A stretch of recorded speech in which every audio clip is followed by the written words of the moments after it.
The heat wave, of course, gripping much of the country. Our team fanned out all across the hot spots. We begin with Jeremy Hubbard right here in New York. Good morning, Jeremy.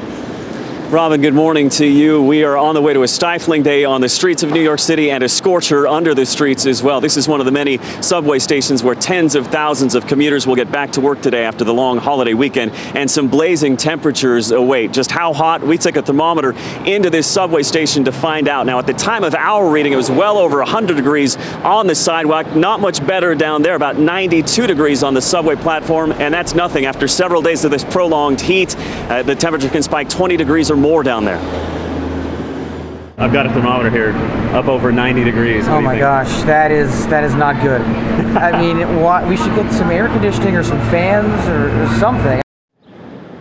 And speaking of trains, imagine this misery. 600 passengers on Amtrak, Boston to New York yesterday. No electricity, no air conditioning for 2.5 hours.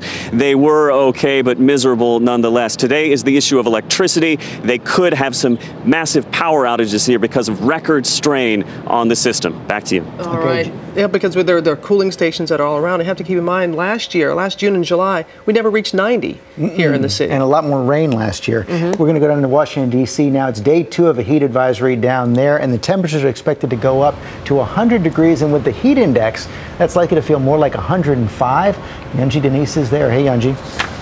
Good morning, George. You know, those dangerous temperatures have already been deadly here in the region. 11 people have died so far this year from heat-related causes. And so today, with those numbers, the emergency crews will be out in full force. We had an opportunity to ride along with firefighters from this very station yesterday. As temperatures rise, the number of emergency calls they get also goes up. And when they arrive on the scene, they have to act quickly.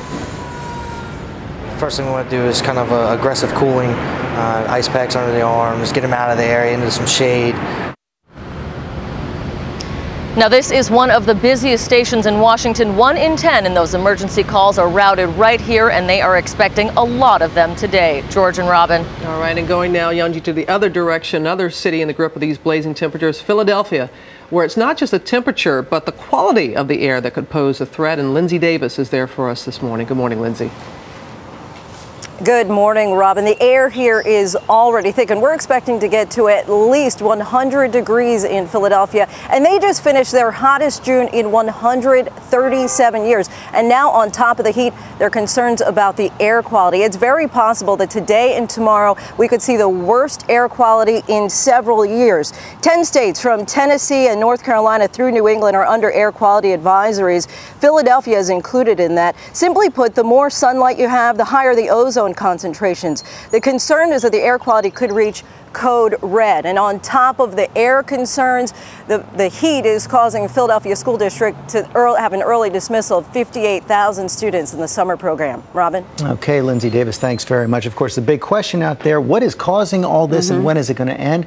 Marisol Castro is in the Weather Center with the answers to that. Hey, Marisol. Good morning, George and Robin. Good morning, everyone. In part, the warm air is coming inland, which is why it's just so oppressive. From the Carolinas straight up to the Canadian border, record-breaking temperatures, 100 degrees in New York. It hasn't been 100 since 2001, so nearly a decade since the last time we saw triple-digit heat here in New York City. Today into tomorrow is when it really peaks. We're going to really feel the heat in the overnight hours and then into tomorrow. But by Thursday, it starts to cool off. Unfortunately, the temperatures dip a little bit, but the humidity rises, so it's still going to feel a little bit warmer. Yeah.